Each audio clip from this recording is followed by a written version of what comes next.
მოგესალმებით, თქვენ უყურებთ პოდკასტ შესახებ, მე კი მისი წამყვანი მარიამ თევდორაშვილი გახლავართ. დღეს ვისაუბრებთ თემაზე, რომელიც სიცოცხლის ერთ-ერთ მნიშვნელოვან დასაწყისს ეხება. არჩევანზე, რომელიც თითოეული ქალისთვის ერთდროულად არის ემოციური, ძალიან პირადი და ხშირად არც თუ ისე მარტივი. სწორედ ამ თემაზე სასაუბრობ დღევანდელ ეპიზოდში მასპინძლობთ ექიმს, რომლის პროფესიაც პირდაპირ კავშირში არის სიცოცხლის მნიშვნელოვან და ემოციურ მომენტებთან. მიან გინეკოლოგი, რომელმაც უკვე წლებია უამრავი ქალის ნდობა და სიყვარული მოიპოვა. მინდა დიდი პატივისცემით წარმოგიდგინოთ ქალბატონი ლალი მელია, რომელიც ჩემთვისაც თამამად შემიძლია ვთქვა არა მხოლოდ გამორჩეული პროფესიონალი, არამედ ძალიან საყვარელი ადამიანი არის. ქალბატონო ლალი, ძალიან დიდი მადლობა, რომ ხართ ჩემი ახალი წამოწყების ნაწილი. ძალიან მიხარია, რომ თქვენი დატვირთული გრაფიკის მიუხედავად მოახერხეთ მოხვედით და დღეს ვისაუბრებთ ძალიან მნიშვნელოვან თემაზე, ფიზიოლოგიური მშობიარობა თუ საკეისრო კვეთა. თუმცა სანამ უშუალოდ ამ თემაზე საუბარზე გადავალთ, არ შემიძლია რომ არ დავიწყო პირადი თემებით, რადგან ძალიან მაინტერესებს და ვთვლი, რომ ძალიან საინტერესო არის თქვენაირი ადამიანების გზა პროფესიულ არჩევნამდე. სწორედ ამიტომ ჩემი პირველი კითხვა იქნება ასეთი, რატომ გადაწყვიტეთ, რომ გაყოლოდით სამედიცინო სფეროს, კონკრეტულად კი მიან გინეკოლოგიას? იყო ეს თქვენი ბავშვობის ოცნება, თუ არსებობდა რაღაც მიზეზი, რის გამოც აირჩიეთ, რომ სწორედ ეს პროფესია აგერჩიათ?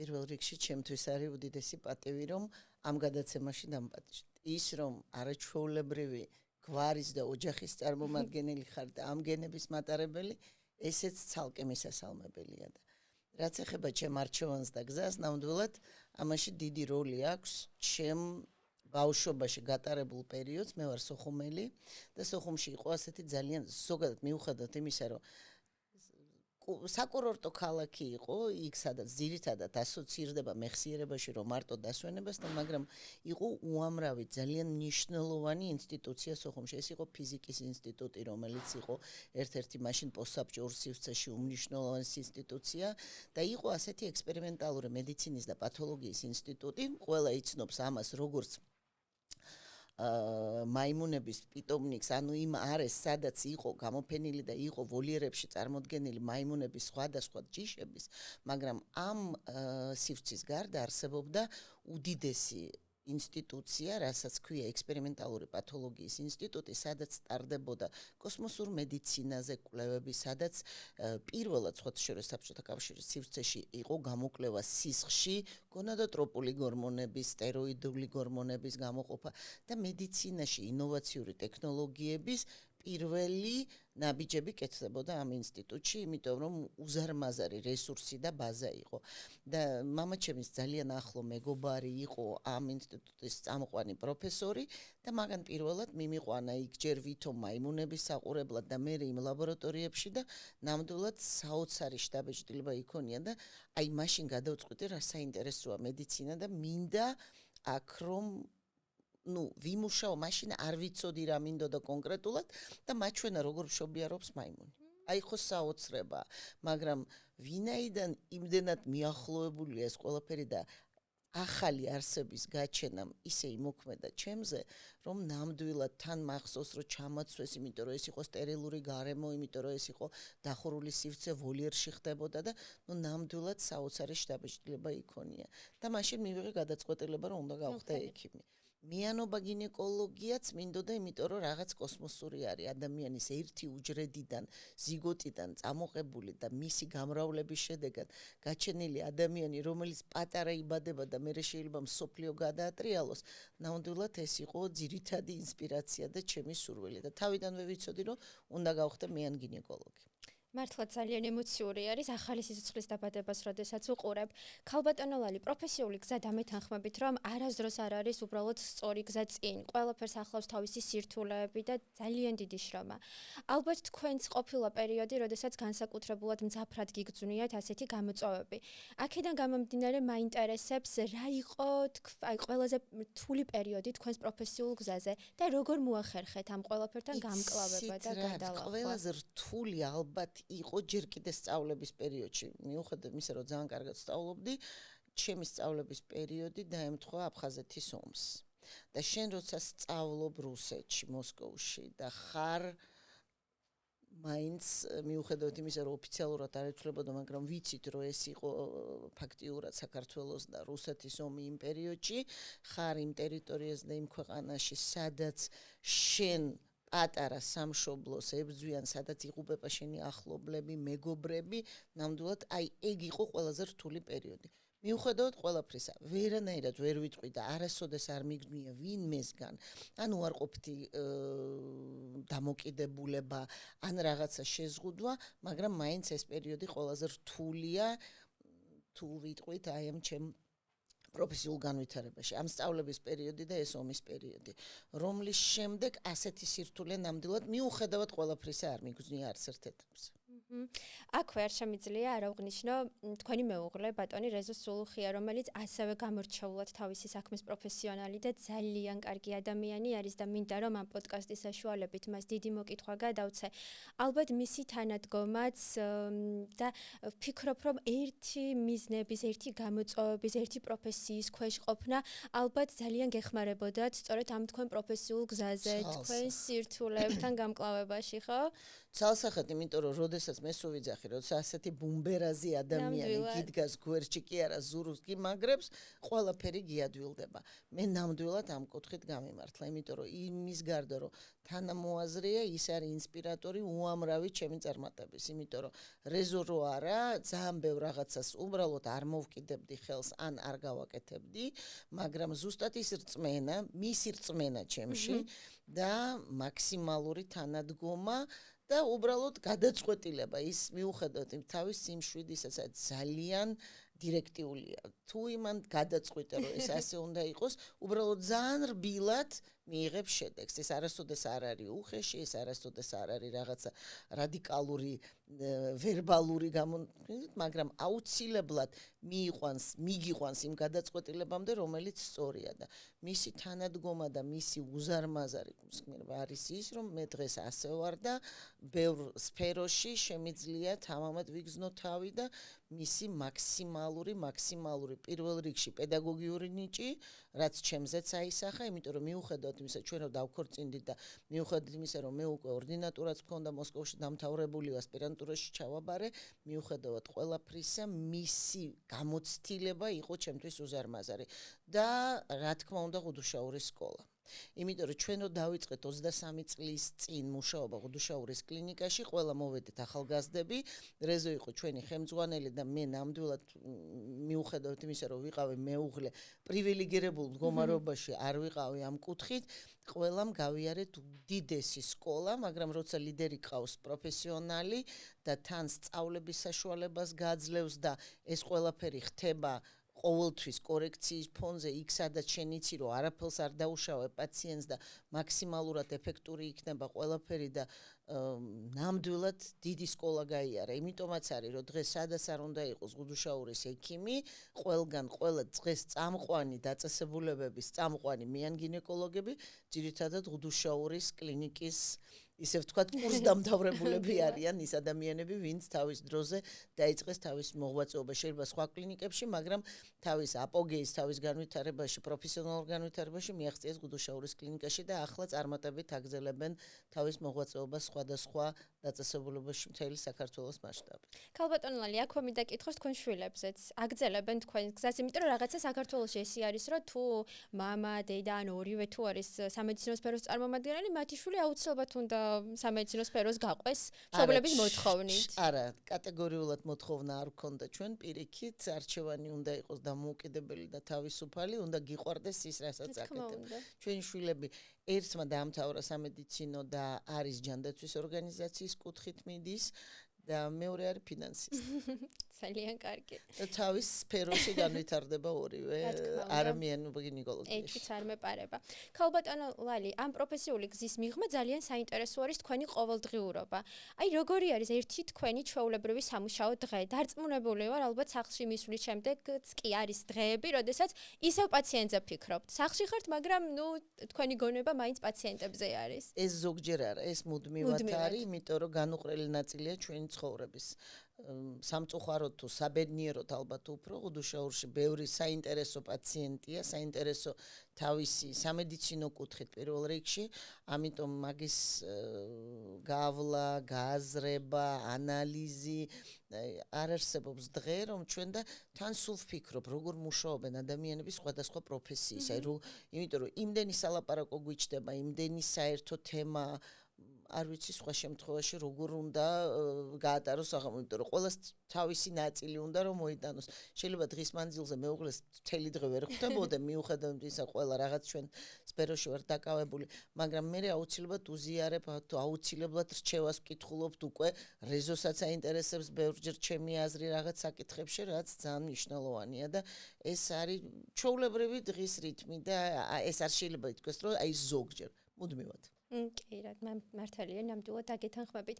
ქალბატონო ლალი ძალიან ასე ვთქვათ დიდი შთაბეჭდილებას ახდენს ადამიანის ცხოვრებაში პირველი გამოცდილება თავის სამუშაო სფეროში. დღესაც მახსოვს, მეც მიან გინეკოლოგი ვარ და დღესაც მახსოვს პირველად როდესაც დავინახე ახალი სიცოცხლის დაბადება, თუნდაც პირველად დავესწარი საკეისრო კვეთას ის აქედან მიღებული ემოციები. ალბათ ასე არის, რომ ეს პირველი ემოციები ყოველთვის ადამიანს თავის ცხოვრების მანძილზე გაყვება. თქვენ შემთხვევაში აი როგორი იყო რომ გაგვიზიაროთ ემოციები, როდესაც პირველად დამოუკიდებლად აიღეთ ეს საკუთარ თავზე ასეთი პასუხისმგებლობა. ეს იყო ჯერ კიდე სტუდენტობის დროს, მახსოვს კარგად პირველი საკეისრო, რომელიც გამაკეთებიეს და ეს იყო ობრაზცოვის თეატრის მსახიობი, ეს გოგონა, იქ იყო მაშინ აბსოლუტური ჩვენება საკეისრო კვეთის და ეს საკეისრო კვეთა და მე ძალიან ახლოს ვიყავით, დავმეგობრდით, იმიტომ რომ სულ ვაკითხავდი, ეს არის ჩვეულებრივი და დღესაც ასე ხდება, როცა შენი პაციენტია, იმას არ აქვს მნიშვნელობა და ყოველთვის უნდა მიაკითხო და ძალიან თბილი ურთიერთობები დამკვიდრდა, უკვე ძალიან დიდია ის ბიჭი, რომელიც მაშინ გაჩნდა, ამიტომ წლებია გასული და ეს მახსოვს ახლა სამწუხაროდ არ გვაქვს უკვე კონტაქტი, რამდენიმე წელია რაც ეს ცოტა გამძაფრდა ურთიერთობები, ვერ გავდივართ ასე კონტაქტზე, მაგრამ ძალიან ბევრი წელი ძალიან მჭიდრო ურთიერთობაში ვიყავით და ძალიან კარგად მახსოვს ეს პერიოდი და მისი მადლიერება, იმიტომ რომ ყველაფერი კარგად იყო, დამთავრდა და პირიქით უკვირდა რომ ბავშვსაც ვაკითხავდი, იმიტომ რომ ის იყო პერინატალური დეპარტამენტი, სადაც მე გავიარე, ჩემი მაშინ ეს კურაცია და მე უკვე ორდინატურა და შესაბამისად ბავშვს ჰქონდა პატარა პრობლემები, რის გამოც ის იყო პერინატალურ დეპარტამენტში იქვე და რო ვაკითხავდი, უყვებოდი ამ ბავშვზე სადაც ჩადიოდა, სამწუხაროდ მაშინ იყო შეზღუდვები ასე აქტიურად ვერ აკითხავდნენ დედები, იყო შეზღუდული საათები მხოლოდ და შესაბამისად ძალიან მადლიერი იყო და ბედნიერი რომ ამ ყოველთვის უყვებოდი და რა თქმა უნდა ეს არასოდეს არ წამიშლება მეხსიერებიდან ეს პირველი გამოცდილება, რასაც ქვია. ძალიან კარგი სიტყვა ახსენეთ მადლიერება და ვთვლი რომ ექიმისთვის აი პაციენტის მხრიდან მადლიერებას აქვს ძალიან დიდი მნიშვნელობა და უფრო ალბათ ვთვლი რომ ძალიან დიდ მოტივაციას გაძლევთ და ნებისმიერ ექიმსაძროს მოტივაციას ბევრი მადლიერი პაციენტი. ქალბატონო ლალი, გქონიათ ისეთი შემთხვევა, ან ყოლიათ ისეთი პაციენტი, რომელიც აი არასდროს არ დაგავიწყდებათ?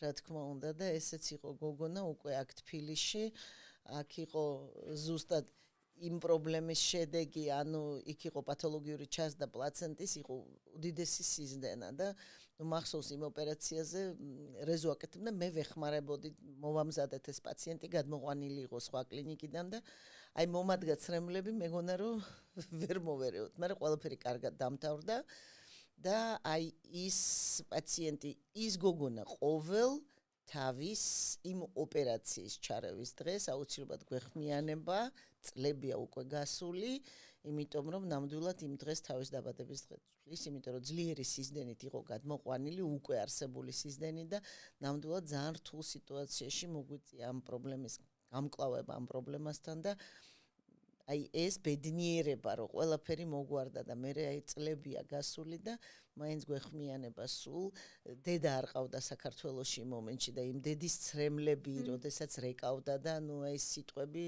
რთულია რომ დაივიწყო და ამაზე დიდი ბედნიერება ზოგადად არ არსებობს. მადლიერებას როცა ვახსენებთ, რატომღაც გონიათ რომ ეს აუცილებლად მატერიალური კომპონენტი, არავითარ შემთხვევაში. მადლიერება უფრო სულიერია ვიდრე მატერიალური და მატერიალური საერთოდ არ არის და სულ ვიხსენებ პატრიარქის სიტყვებს, რომ მადლიერი უნდა იყო და ეს მადლიერების შეგრძნება ბევრს შეიძლება არ ქონდეს. როგორც სიყვარულის ესეც ჩემი აზრით ესეც ნიჭია და ამ გამოხატვას ძალიან დიდი მნიშვნელობა აქვს. და მე ძალიან ბედნიერი ვარ, რომ გვაქვს იმის შესაძლებლობა, რომ ბევრი მადლიერი ადამიანი ყავს ირგვლივ და ეს ნამდვილად დამატებითი мотиваტორია თუ ძირითადი არა დღესდღეობით, იმიტომ რომ სამწუხაროდ სამედიცინო სფერო არ გამოირჩევა მატერიალური რაღაცა დიდი სიკეთით. ხო, შეიძლება სხვა სფერო აირჩიო, მაგრამ იმდენი მადლიერი ადამიანი ყავს ირგვლივ და ისეთი მნიშვნელოვანი ამ ადამიანების სიტყვები. ერთხელ კიდე მოვდიოდით მე და რეზო ბორჯომიდან ვისვენებდით და მისი გადაცემა ერთი გოგონა იყო, რომელიც აი მართლა ძალიან რთული შემთხვევა იყო და დედა და ბავშვი გადარჩნენ.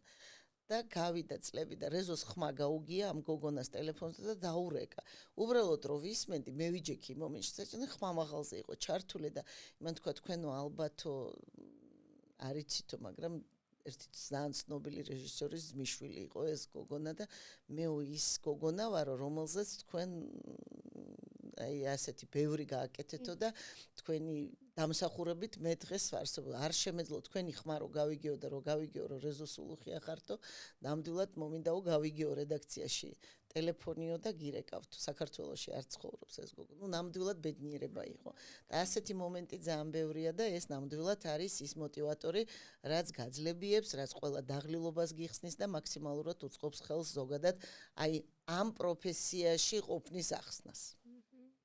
ნამდვილად ასე არის პაციენტებთან მუშაობა, მათი ემოციები, ნდობა, ეს არის არამხოლოდ ალბათ პროფესიული გამოცდილება, არამედ ცხოვრებისეული მგზამკვლევიც. ქალბატონო ლალი, რა არის ყველაზე მნიშვნელოვანი რამ, რაც ამ პროფესიამ გასწავლათ და აქვე მაინტერესებს კიდევ რასთან ასოცირდება თქვენთვის სიტყვა ექიმი? არის ეს მხოლოდ პროფესიონალი თუ როგორ განიმარტება თქვენ? იცით რა, ჩვენ ბოტკინის სიტყვები სულ მოყავს მაგალითად, ხო? თუ ადამიანი, პაციენტი 5 წუთის საუბრის მერე უკეთესად არ გზნობს თავს ექიმთან კონტაქტის შემდეგ, ის ექიმი კარგი არ არის. 5 წუთში ხო ნამდვილად და რეზოს უიმეორებს, ვერც დიაგნოზს დასვამ, ვერც კვლევას ჩაუტარებ, მაგრამ პირველ რიგში ემპათია და გაზიარება იმ პრობლემის. სამწუხაროდ მოულხენილი ადამიანი არ მოდის ექიმთან. შესაბამისად, ჩვენ მიუხედავად ყველაფრისა და აღლილობისა, გაღიზიანებისა, ხშირ შემთხვევაში უმადურობისაც, რაც შეიძლება იყოს, უნდა გვახსოვდეს, ადამიანი მოვიდა პრობლემით და ჩვენ უნდა დავეხმაროთ და უნდა მივცეთ იმედი.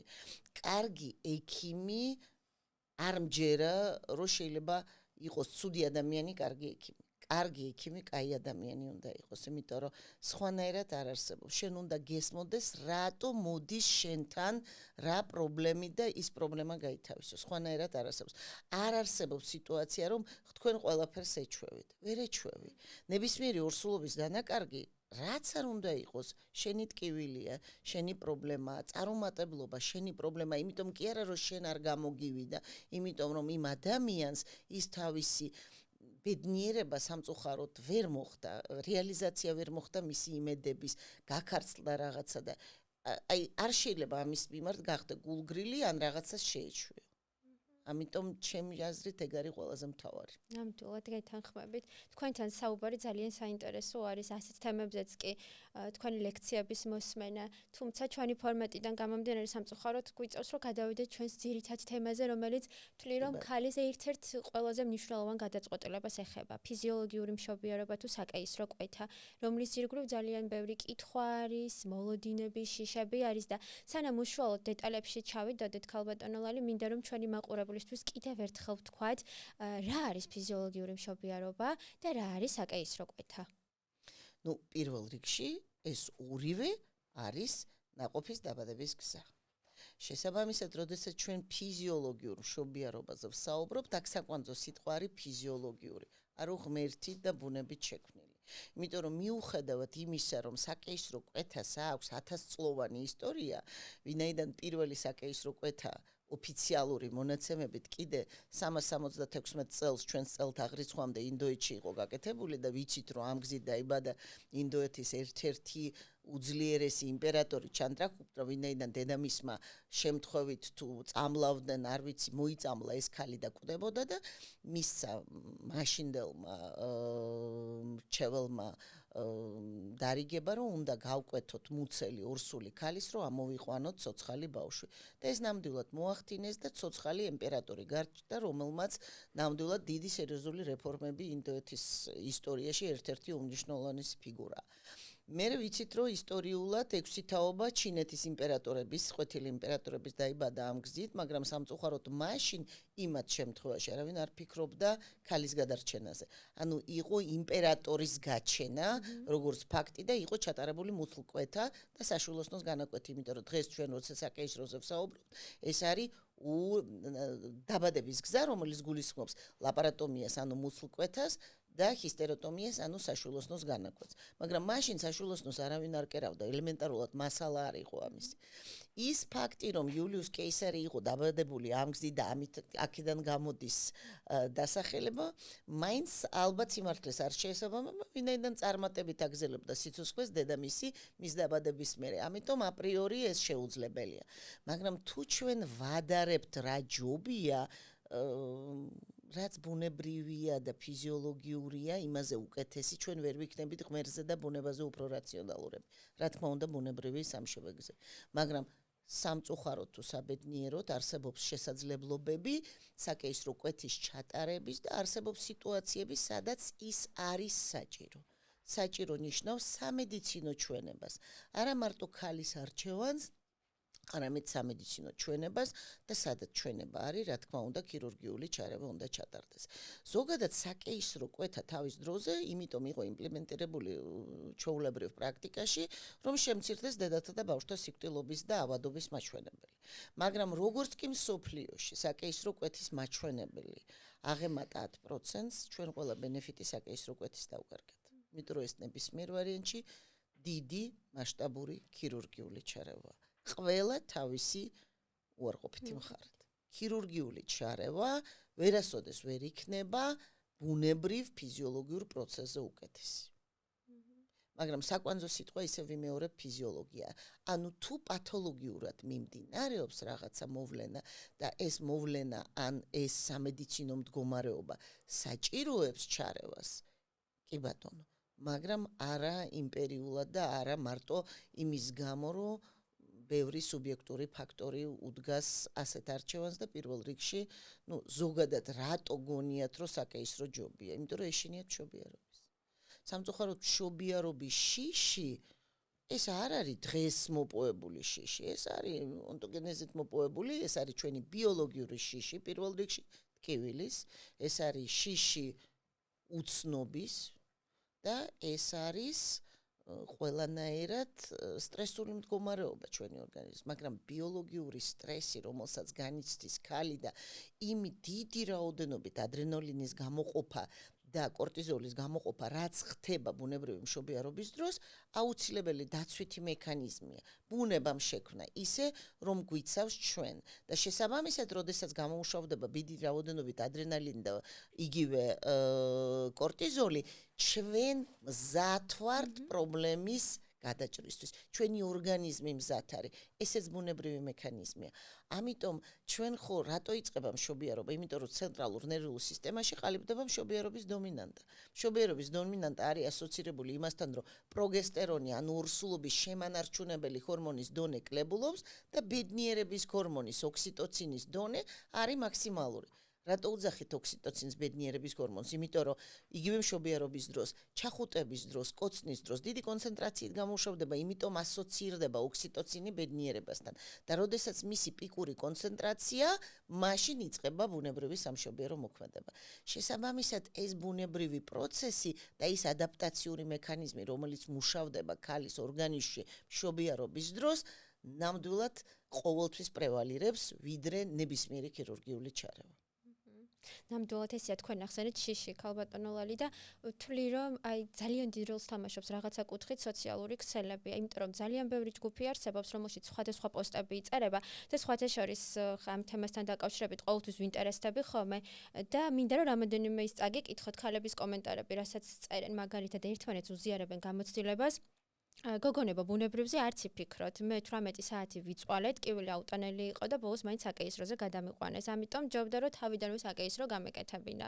კიდევ ასეთი კომენტარი არის, რომ ბუნებრივი მშობიარობა მარტივი არ არის, არავინ არ მოგატყუოთ. მეორე ჯერ რომ ვიყო ორსულად, პირდაპირ საკეისრო კვეთას ავირჩევდი. ბუნებრივის მერე ასეთი კომენტარებიც არის, რომ იმდენად ცუდად ვიყავი, რომ ვერ ვჯდებოდი, ვერც ნორმალურად ვერ მომძრავობდი, ამიტომ ჯობია საკეისრო კვეთა.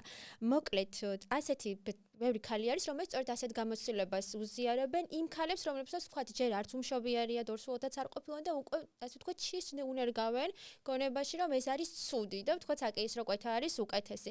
თუმცა ამის ფონზე რამოდენიმე კარგი კომენტარიც წავიკითხე, რომ მაგალითად ინდივიდუალური არის ეს ყველაფერი, აუცილებელი არის, რომ შესაბამისი ინფორმაცია გქონდეს.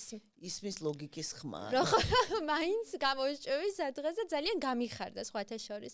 იმიტომ რომ თქვი რომ ეს შიში არ არის ნორმალური და ასე ძალიან დიდი როლი ნიჭება ამ ყველაფერსში ინფორმაციის სწორფლობას. ამაზე მოგვიანებით ვიტყვი, მაგრამ სწორედ ასეთი ქალებისთვის მინდა ახლა ვთქვათ, როდესაც საუბრობთ ფიზიოლოგიური მშობიარობაზე. რა არის ფიზიოლოგიური მშობიარობის მთავარი უპირატესობები, ანუ დადებითი მხარეები, არა მხოლოდ როგორც ქალისთვის, არამედ თვითონ ნაყოფისთვისაც. ამაზე რო ვისაუბროთ. სალსახად, როცა საუბრობენ, რატო ეშინიათ მშობიარობის, სამი ძირითადი კომპონენტია. ეს არის უცნობის შიში, რაც ბუნებრივია, ტკივილის შიში და ინფორმაციის დეფიციტი. მე არ მიყვარს, როცა რომელიმე კომენტარია და ვიხებ რას ამბობს. ეს არის ამ ქალების გამოცდილება და ჩვენ უნდა მივცეთ პატივი მაგათ გამოცდილებას. მაგრამ ჩემი გამოცდილება და სხვისი გამოცდილება აბსოლუტურად განსხვავდება. ჩვენ გვაქვს სოფლიო სტატისტიკა. ზოგადად კაცობრიობა დღემდე არ მოვიდოდა, რომ არ იყოს ბუნებრივი გზებით მშობიარობა. შესაბამისად, თუ მილიარდობით ადამიანი გაჩნდა ბუნებრივი გზით, ესე იგი მთლად ცუდი არჩევანი ღმერთს და ბუნებას არ აქვს. რატო ჯობია ბუნებრივი გზებით მშობიარობა? იმიტომ რომ ეს ფიზიოლოგიურია, იმიტომ რომ ეს ბუნებრივია, იმიტომ რომ პირველ რიგში თუ ჩვენ საუბრობთ იმისთვის და დედას ამ შემთხვევაში აქვს უპირატესი როლი და ხშირად არის რომ ნაყოფის დაბადება აი ეს მომენტი, როცა ჩდება ბავშვი, უკვე არის გადამწყვეტი, რომ ეს დედური ინსტინქტმა გაიღვიძოს, დედობრივმა ინსტინქტმა. ზოგჯერ არის უფრო გვიან ხდება, მაგრამ ობიექტურად ასეა. დედა ორსულად არის იმისთვის, რომ შვილი გააჩინოს.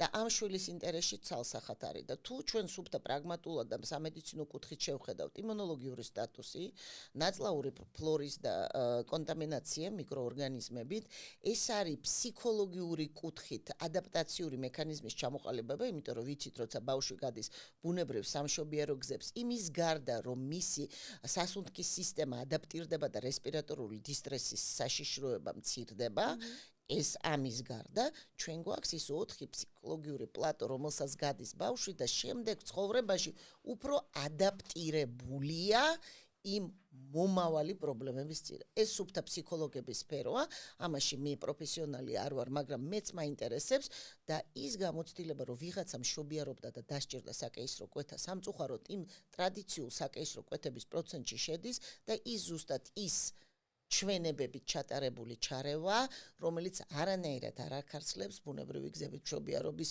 უპირატესობას. ქალისთვის ის რომ ადაპტაცია გაცილებით უფრო მარტივია, ის რომ რეაბილიტაციის პერიოდი კი ითვლება რომ ლოგინობის ხანა გრძელდება მშობიარობის და საკეისროს შემდეგ უახლოესი 42 დღე, მაგრამ ბუნებრივი გზებით მშობიარობის შემდეგ 2 საათში ქალი შეიძლება დაუბრუნდეს ჩვეულებრივ ნორმალურ ცხოვრებას. რა თქმა უნდა, ინვოლუციას, ანუ იმ დაბრუნებას საბოლოო ჯამში ჭირდება ეს ლოგინობის ხანის პერიოდი, მაგრამ მისი აქტივაცია და რეაბილიტაცია საკმაოდ მალე ტარდება.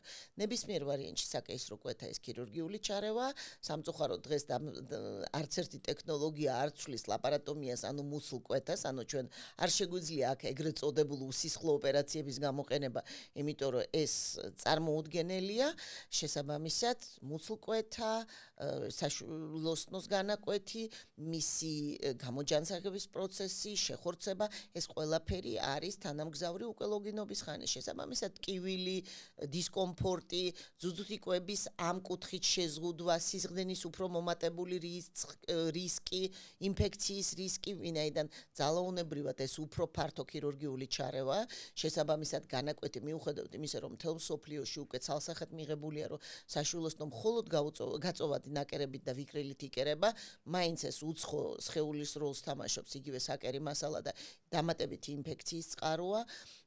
არ შეიძლება არ გამოვრიცხოთ გართულებები, რომელიც ანესთეზიასთან არის ასოცირებული. ამიტომ ბევრი უარყოფითი მხარე აქვს, როგორც ნებისმიერ თუ ჩვენ შედარებას ვატარებთ, მე არ ვამბობ საჭიროებაზე. საჭიროების შემთხვევაში ჩვენ მივდივართ ნებისმიერ უკვე გააზრებულ რისკზე, მაგრამ შესაძლებლად ბუნებრივი პროცესის და ხელოვნურად ჩარევის, რა თქმა უნდა, შეუდარებელია. იქ სადაც განვითარება და ტექნოლოგიები წინ მიდის, მიუხედავად ამისა, ბუნებრივი და ფიზიოლოგიური ყოველთვის ჯობია. შეიძლება არგუმენტაცია ვიღაცას მოეჩვენოს არასაკმარისად, მაგრამ ცალსახად იგივე ტკივილის ასპექტში იმდენად მტკივნეულია ნაწიბური, რომელიც მერე ხორცდება. ჩვენ უნდა გამოვიწყოთ, რომ ლოგინობის ხანაში რჩება ძუძუთიკვება, რომელიც აუცილებელია ჩვენი ბავშვისთვის და ახალშობილისთვის, იმიტომ რომ ამაზე უკეთეს დედა ვერაფერს ვერ გაუკეთებს თავის ახალშობილს. შესაბამისად, ძუძუთიკვების დროს საშვილოსნო გამომშრალდება ენდოგენური ოქსიტოცინი, რომელიც კუმშავს საშვილოსნოს, სადაც არის ნაწიბური და ესე ძალიან მტკივნეულია. ამიტომ საუბარი იმაზე, რომ ტკივილის მეშინია და ამიტომ ვიკეთებ საკეისროს ლოგიკა მოკლებულია, მაგრამ აქ მუშაობს მესამე ძირითადი კომპონენტი, რომელიც აფიქრებს გოგოებს და ქალბატონებს, რომ საკეისრო ჯობია, ინფორმაციის დეფიციტი. და აქ უკვე ექიმების პრობლემაა. ჩვენ არ ვაწვდით ადეკვატურ ინფორმაციას და აქ არის ძალიან მნიშვნელოვანი, რაც ახლა უკვე ფართოდ ინერგება საქართველოში მშობელთა სკოლები. იმიტომ რომ ის მინიმალური ინფორმაცია ერთია და ცალსახად პატივი უნდა ვცეთ, ისე ვიმეორებ ნებისმიერ პირად გამოცდილებას, მაგრამ ჩვენ ხო არ ვმოქმედებთ პირადი გამოცდილებით. ჩვენ მაინც უნდა ვიმოქმედოთ ზოგადად მსოფლიო გამოცდილებით და იმ სამეცნიერო კვლევების საფუძველით, მის საფუძველზე გავაკეთოთ დასკვნები, რა ჯობია და რა არა. იმიტომ რომ რანდომიზირებული კვლევები ზოგადად თავიდანვე მიანობა გინეკოლოგიაში დაიწყო. რატო? იმიტომ რომ ყველაზე უფრო ჰომოგენური ჯგუფები იყო პაციენტების. შესაბამისად, დღესდღეობით ჩვენ თუ გვინდა რამე დასკვნის გაკეთება, ალბათ უფრო ლოგიკურია ადეკვატურ წყაროებს მივმართოთ სამეცნიეროს, ვიდრე ვიღაცის პირად გამოცდილებას. მაგრამ ეს არ არის პაციენტების პრობლემა, ეს არის ჩვენი პრობლემა, ექიმების, იმიტომ რომ ჩვენ არ ვაწვდით ადეკვატურ ინფორმაციას, ჩვენ არ ვხარჯავთ საკმარის დროს არგუმენტაციაზე და შესაბამით კითხვებზე პასუხის გაცემას. იმიტომ რომ როცა მოდის პაციენტი კითხვით, რა ჯობია, ჩვენ უნდა დავხარჯოთ ის ზედმეტი დრო. ის კი არა უშავს ასე გეუბნები და ასე ჯობია. სამწუხაროდ და მეორე მხრივ საბედნიეროდ სულ ამას ვიმეორებ, ყველაფერს აქვს ორი მხარე. ცალსახად არ არის. ის მე შეიძლება ვიყო ექიმი, მაგრამ არა არგუმენტირებულად და მარტო იმის გამო, რომ მე რაღაცას გეუბნები, შეიძლება პაციენტმა არ დამიჯეროს. მაგრამ როცა მოუყვანო არგუმენტაციას, რომ მეტაანალიზის შედეგად სისხლდენების რისკი გაცილებით უფრო ნაკლებია ბუნებრივი გზებით მშობიარობის დროს, ინფექციის რისკი გაცილებით უფრო ნაკლებია ბუნებრივი გზებით მშობიარობის დროს, ნაყოფის დისტრესი გაცილებით უფრო ნაკლებია დისტრესის დროს, ადაპტაციური მექანიზმების ჩამოყალიბება. აი ეს უფრო და ის კვლევები და როგორც მინიმუმ ახლა ყველას აქვს ნომა ინტერნეტთან და ყველა წყაროებთან მიუყვანო, მაგალითი, როდესაც განათლებულია პაციენტი, განათლებულ პაციენტთან და ერუდირებულ პაციენტთან და ინფორმირებულთან, დამიჯერეთ გაცილებით უფრო ადვილია მუშაობა და მისი დაჯერება, იმიტომ რომ იცი რა არგუმენტაცია უნდა მოუყვანო. ამიტომ ის რომ პირადი გამოცდილება იყო ცუდი, ამისგან დაზღვეული არავინ არ არის და სამწუხაროდ დღესაც არავის არ გამოურიცხავს, რომ ბუნებრივი გზებით მშობიარობის დროს შეიძლება დადგეს საკეისროს კვეთის საჭიროება, მაგრამ სტატისტიკა მეტყველებს იმაზე, რომ ეს არ არის დიდი რაოდენობის შემთხვევები. უბრალოდ გამოძახილი ზუსტად ასეთ პოსტს შეიძლება იყოს დიდი, მაგრამ ის ბუნებრივად ვინც იმშობიარა კომფორტულად, შეიძლება საერთოდ ვინაიდან ისეთი ბედნიერია, საერთოდ არ მიმართოს გარკვეულ ჯგუფს და არ გაიზიაროს ეს გამოცდილება. ამიტომ ეს ექიმების პრეროგატივაა და ჩვენი საქმეა, რომ გავავრცელოთ ეს ინფორმაცია, იმიტომ რომ ინფორმაციის დეფიციტი წარმოადგენს უდიდეს პრობლემას დღეს. ის და იმიტომ კი არა რომ ვიღაცას არ აინტერესებს ელემენტარულად დღეს ჩვენ დაძაბულ პირობებში და ცხოვრების რიტმში უბრალოდ დრო არ რჩებათ რომ აი გაერკვიონ დეტალებში შევიდნენ ამიტომ მარტივი გზა მშობელთა სკოლები რომელიც ნებისმიერ სამშობიარო სახლს ან ინსტიტუციას უნდა კონდეს იმისთვის რომ მაქსიმალურად მიაწოდონ ინფორმაცია და ყველა შესაძლო კითხვა რომელიც ებადება პაციენტს უნდა გაასწრე პასუხი იმიტომ რომ შეიძლება ექიმთან ვიზიტზე შეუძლებელი იყოს, როცა იქ 10 პაციენტი ზის რიგში ან 20 და ელოდება რიგს, შენ ვერ დაუწყებ ზოგად საკაცობრიო საკითხებზე საუბარს, მაგრამ აი მშობელთა სკოლა ის სივრცეა, სადაც რელაქსირებულ მდგომარეობაში პაციენტისთვის კომფორტულ დროს გროვდებიან გოგოები თავის მეუღლეებთან, რაც ძალიან მისასალმებელია. მარტივი მაგალითი, იგივე ბუდუშაურში არსებული მშობელთა სკოლა იყო ჩვენი ინიციატივა და კატეგორიულად მოვითხოვდით, რომ ეს იყო უფასო და არის უფასოდ, რაც ძალიან მნიშვნელოვანია. და დამიჯერეთ, რომ იქ არ მოდის მარტო დაბალი სოციალური ფენა და ადამიანები, ვისაც სიდუხჭირი აქვს და ფინანსური გაჭირვა. არა, პირიქით, მოდიან ძალიან მოტივირებული ახალგაზრდები, ვისაც აქვს ძალიან ბევრი კითხვა და ამ კითხვაზე პასუხის გაცემა მნიშვნელოვანია. ისინი უფრო ადაპტირებულები არიან და მომზადებულები და მე აკეთებენ თავისი დასკვნებს, სწორ დასკვნებს აკეთებენ, რა ჯობია და რატო ჯობია ბუნებრივი გზებით მშობიარობა. ქალბატონი ლალი, აი არსებობს მომზადების ეტაპები, როგორც არის თქვა მხარდაჭერა, სუნთქვა, მსგავსი ტიპის, რომელიც თქვა ზოგიერთი ქალისთვის ეს არის ტკივილის, როგორც ასე ვთქვათ, შემცირების მეთოდი. აი მასთან დაკავშირებით სალსახად უნდა მოამზადო ამისთვის, იმიტომ რომ თანადგომა მშობიარობის დროს ძალიან მნიშვნელოვანია. ზოგადად ის ასპექტი, რომ წინა სამშობიარო პალატაში, ახლა ყველაფერი ხდება, ხო, სამშობიარო ბლოკში, უნდა ყავდეს ვიღაცა ახლობელი, მნიშვნელოვანია, მაგრამ პროფესიონალის როლი უდიდესია. მაგრამ თუ ამ სუნთქვით ვარჯიშებს, რაც ტკივილს ამცირებს. ჩვენ ზოგადად ისედაც სტიგმირებული არის, რომ ტკივილია მშობიარობის დროს. ეს არის შეკუმშვა, რაც ხდის ჩვენ ცოტა მიდგომებსაც ვთილობთ, რომ შევცვალოთ. არა ტკივილზე ვილაპარაკოთ, არამედ შეკუმშვაზე, ჭინთვაზე, რომელიც აუცილებელია იმისთვის, რომ დროზე იმშობიარო კარგად გაიხსნა საშვილოსნოს ხელი და სწორი სუნთქვა, ეს არის ჩვენ მშობელთა სკოლაში ამას აკეთებენ ამ პრაქტიკას, ასწავლიან ჩვენი ბებია ქალები, არაჩვეულებრივი გოგოები ყავს, ბებია ქალები, ახალგაზრდები, მაგრამ კი შეიცვალა დღეს ტერმინოლოგია და დღეს ბებია ექთანი ვეძახით, მაგრამ მაინც ბებია ქალის მე მგონია, რომ დიდხანს დარჩება ეს დასახელება ამ პროფესიის უნიკალური პროფესია, რომელიც სამწუხაროდ დღეს გვხვდება საქართველოში, ბევრი მიზეზის გამო, მაგრამ პროფესიონალების როლი უდიდესია. სწორი სუნთქვითი ვარჯიშების, სწორი სუნთქვა მშობიარობის დროს იმდენად ამცირებს ამ დისკომფორტს, რომელსაც განიცდის ქალი, რომ ხშირ შემთხვევაში სწორად მომზადებული გოგონა მშობიარობის დროს არ იცხოვს ეპიდურალურ ანესთეზიას. თუმცა ანესთეზიაც მისაღებია, როგორც ტკივილის დახშობის მომენტი, იმიტომ რომ 21 საუკუნეში ქალს აქვს უფლება, რომ ბედნიერად იმშობიაროს და არ იგზნოს დისკომფორტი. მაგრამ თუ ჩვენ სტატისტიკას მივყვებით, ყველაზე მაღალ რეიტინგული სამშობიარო ინსტიტუციები მსოფლიოში არის ის, სადაც არის ყველაზე დაბალი პროცენტი საკეისრო კვეთების ეს ერთი და სადაც ყველაზე ნაკლები ინტერვენციებია იგივე ეპიდურალური ანესთეზიის სახით. აი, ევროპაში ყველაზე დაბალი პროცენტი საკეისროს აქვს ისლანდია, სადღაც 11%. 11%-ამდე. ზოგადად იაპონიას აქვს უნიკალური გამოცდილება სამიანო პრაქტიკის ერთ-ერთი საუკეთესო მაგალითი.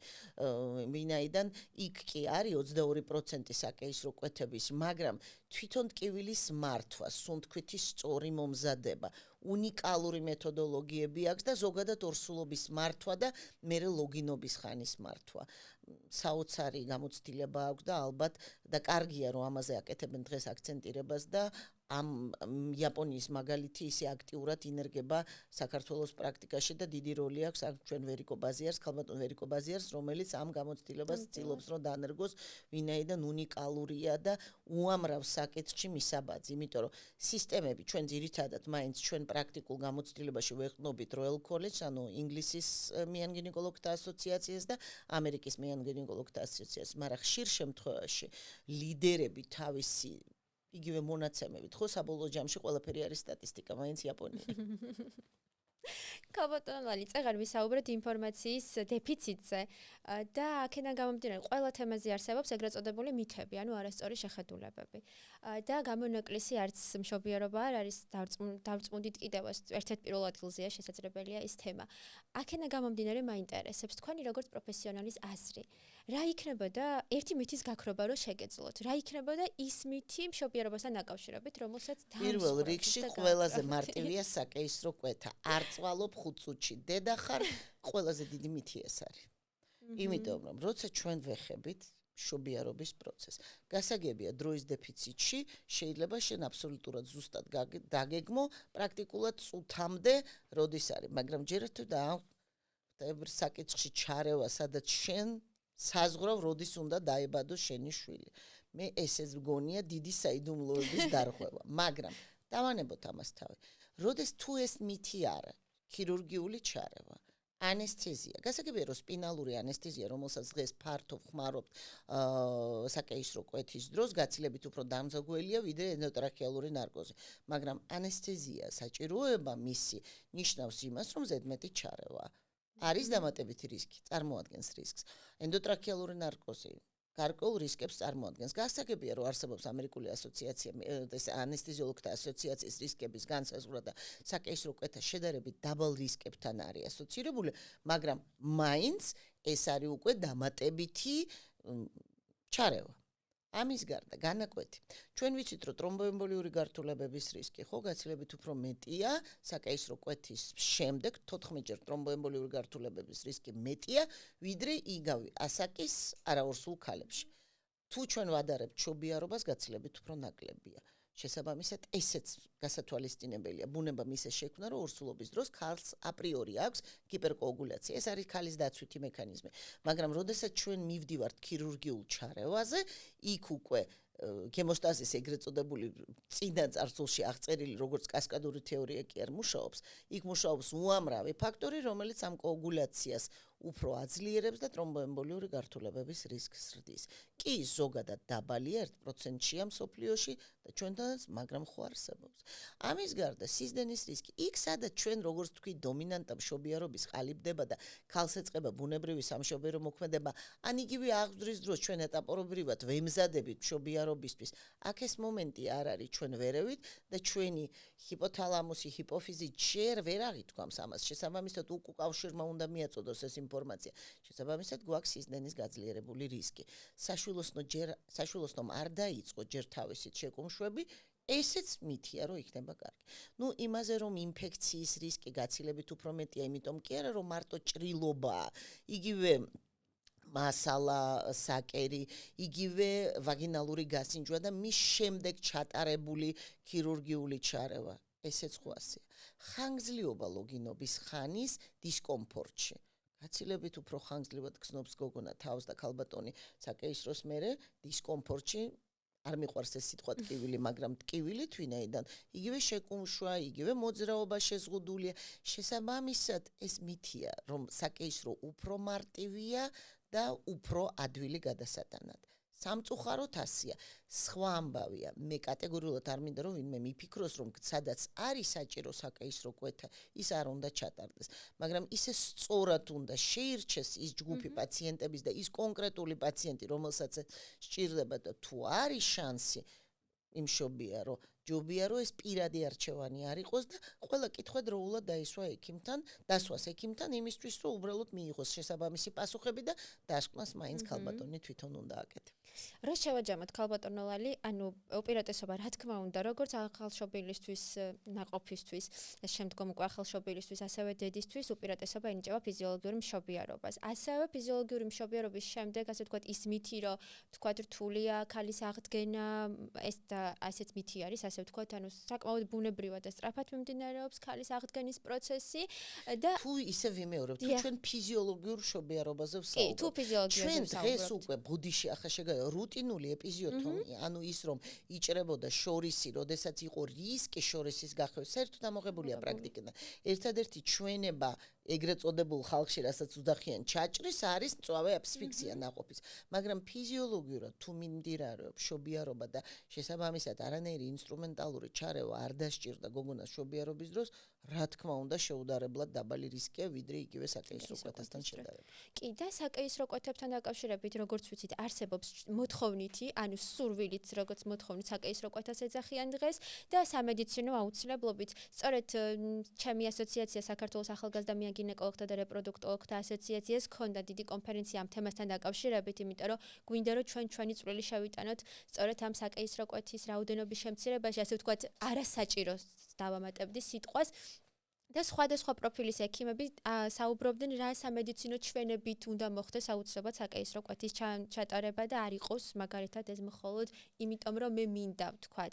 ამ შემთხვევაში თუ ქალს აქვს რაღაცა სურვილი რომ უნდა საკეისრო კვეთა, როგორც უკვე ვთქვით, დიდი მნიშვნელობა ენიჭება ინფორმირებულობას, რომ მიღებული კონდეს სწორი ინფორმაცია, მისთვის საჭირო ინფორმაცია და აქედან გამომდინარე ალბათ ჩვენს ექიმებს ძალიან დიდი როლი გვენიჭება, როგორც თქვენ აღნიშნეთ, რომ მათ დასვან კითხვები და ჩვენ მივაწოდოთ სწორი პასუხები. ვისაუბროთ ამ თემებზე, შიშებზე, თქვათ, დადებით მხარეებზე, უარყოფით მხარეებზე და მაინტერესებს ქალბატონოლალი ასეთი ძალიან საინტერესო კითხვა. თქვენი პროფესიული თვალსაზრისით, აი რას ურჩევთ ქალს, რომელსაც უნდა საუკეთესო გადაწყვეტილება მიიღოს, არა მხოლოდ თავისთვის, არამედ საკუთარი შვილისთვისაც. და აი თქვენ რომ იყოთ მაგალითად პაციენტი, აი როგორ წაიყვანდით თქვენ თავს ამ კუთხით? როგორ აირჩევდით, თქვა აირჩევდით პირდაპირ საკეისრო კვეთას, ფიზიოლოგიურ მშობიარობას თუ აი როგორ მოიქცეოდით? ზოგადად არც ერთ ჩემ გადაწყვეტილებაში არ ვარ ხოლმე რადიკალური და მიყვარს პროფესიონალების აზრის გაზიარება და ხედულობისთვის მიღება. ამიტომ, როდესაც ეხება სამედიცინო ჩარევას ნებისმიერი სახის და მით უმეტეს შვილის გაჩენას, მე მგონია, რომ აქ პროფესიონალის როლი უდიდესია. თუ შენ ამ შემთხვევაში გაქვს როგორც ორსულ ქალს გადაწყვეტილება, თქვენ თუ მე მეკითხებით, მე თავის დროზე მივენდე პროფესიონალებს და ახლაც ურჩევ, მაგრამ წინასწარ, მე შეიძლება არ დამჭირდა გარკვეული კითხვების დასმა, მაგრამ საჭიროება და გადაწყვეტილება არის დამოკიდებული იმაზე, რა გინდა, ხო? გასაგებია, რომ შეიძლება შინაგანად გეგონოს, რომ საკეისრო ჯობია, ან კატეგორიულად მიუღებელია შობიარობა. არც კატეგორიულად მიუღებლობა საკეისროსი არის კარგი, იმიტომ რომ ამ შემთხვევაში მე მაინც დაუჯერებდი პროფესიონალს, საბოლოო გადაწყვეტილებას აუცილებლად ღებულობს ქალი, მაგრამ ეს ყოველთვის კომუნიკაციაში პროფესიონალ ექიმთან. იმიტომ რომ იმ შემთხვევაში, როდესაც შენ იგივე მშობიარობისთვის საკეისროს დროს ანდობ შენ სიცოცხლეს და შენი შვილის სიცოცხლეს პროფესიონალს, ჯობია რომ გაიზიარო მისი მოსაზრებაც. რა თქმა უნდა, საბოლოო გადაწყვეტილებას თვითონ ღებულობ, მაგრამ ეს მნიშვნელოვანია. რაც ეხება არჩევით საკეისროს, მე მგონი ესეც უკვე შეზღუდულია იმ კუთხით, რომ ფინანსური რაღაცა შეზღუდვა დღეს არის და არჩევითი საკეისრო სახელმწიფოთი არ ფინანსდება, მე არ მგონია, რომ ამაზე მეტი ჩარევა ამ სფეროში შესაძლებელი იყოს, იმიტომ რომ ნამდვილად არ შეიძლება ადამიანის უფლებების შეზღუდვა, თუ სხვა რამეში არ ზღუდავთ, არც ამაში უნდა იყოს შეზღუდული. მაგრამ თუ არ უჯერებ პროფესიონალს, გააკეთე არჩევანი მაშინ და ფინანსური ტვირთი თვითონ აიღე. ალბათ ამაში ლოგიკა არის. თუმცა ზოგადად საკეისრო კვეთებთან მიმართებაში მთელ მსოფლიოში არის უარყოფითი ტენდენცია, იმიტომ რომ დაახლოებით, ამერიკაში 32%-ია, ევროპაში სადღაც 25%-მდეა, ჩინეთში ვიცით ის პერიოდი, როცა იყო შეზღუდვები მშობიარობის და მარტო ერთ ბავშვს აჩენენ, ჩინეთის მაგალითმა სერიოზულად შეცვალა ზოგადად მსოფლიო სტატისტიკა, იმიტომ რომ დაახლოებით 52% კეთდებოდა საკეისრო კვეთების, იმიტომ რომ ვინაიდან შეზღუდვა იყო მშობიარობებზე, ისინი პარალელურად სტერილიზაციას იკეთებდნენ. ახლა ეს შეზღუდვა მოიხსნა და შესაბამისად საკეისრო კვეთების მაჩვენებელი. ბრაზილიაშია საკმაოდ მაღალი მაჩვენებელი, მიუხედავად მაგათი ესეთი ტანადობისა, ისე რომ ვთქვათ. ამიტომ ბევრი ფაქტორია, მაგრამ ცალსახად ეს ყოველთვის უნდა იყოს კომუნიკაციაში ექიმთან. გადაწყვეტილების მიღება მარტო სურვილით არის არასწორი. ჭიდრო კავშირი უნდა იყოს ექიმსა და პაციენტ შორის, აუცილებლად. ძალიან საინტერესო თემა არის და თქვენთან კიდევ ერთხელ გამეორდები, რომ ძალიან საინტერესო არის ამ თემებზე საუბარი და არ მინდა რომ ეს საუბარი დამთავრდეს. უბრალოდ, ჩვენი ფორმატიდან გამომდინარე, მინდა რომ ამ თემასთან დაკავშირებით როგორც მოვახერხეთ, მაყურებელთვის მიგვეწოდებინოს სწორი ინფორმაცია, რომ რაღაცა ჩვენი კუთხით მცირედით დავხმარებოდით მათ, რომ სწორი გადაწყვეტილება მიიღოთ. ქალბატონო ლალი, ბოლოსკენ მაინტერესებს, რომ გვითხრათ 1-2 სიტყვით, კიდევ თუ გაქვთ რაიმე სანთქმელი ამ თემასთან დაკავშირებით და დამატებით ჩვენს წამოწყებასთან და ამ პოდკასტთან დაკავშირებით რას გვეტყოდით? პირველ რიგში მინდა რომ გისურვოთ წარმატება. ყველა თქვენ ისეთი საოცარი გუნდი ხართ და ისეთი კარგია, ზოგადად ძალიან მიყვარს ახალგაზრდებთან კონტაქტი. დაქალებიც კი ჩემზე გაცილებით უმცროსი მყავს, იმიტომ რომ ეს დამატებითი სტიმულია და მე სულ ვიძახი ის რაც შეუძლია ახალგაზრდას, მაინც უკვე საშუალო და ასაკოვან ადამიანს არ შეუძლია. იმიტომ კი არა რომ სურვილი აქვს, არა აქვს ან ინტელექტი. უბრალოდ რუტინა გიწევს ეს დამტკიცებული ამას არ ჭირდება. ამიტომ თქვენ იმდენი ინოვაციის მომხრე ხართ და ისეთი პოტენციალის მქონე რომ აი ნამდვილად მაქსიმალურად ვეცდები რომ მიყვეთ და ახალგაზრდებს უნდა მიყვებოდეთ ჩვენ, იმიტომ რომ ეს თქვენ ხართ განვითარების და პროგრესის სათავეში. ამიტომ რევოლუციებს ახდენენ კარგი გაგებით რევოლუციებს. მე არ ვამბობ და საერთოდ არ ვეთებოდი. რევოლუციებს ნებისმიერ დარგში ახდენენ ახალგაზრდები.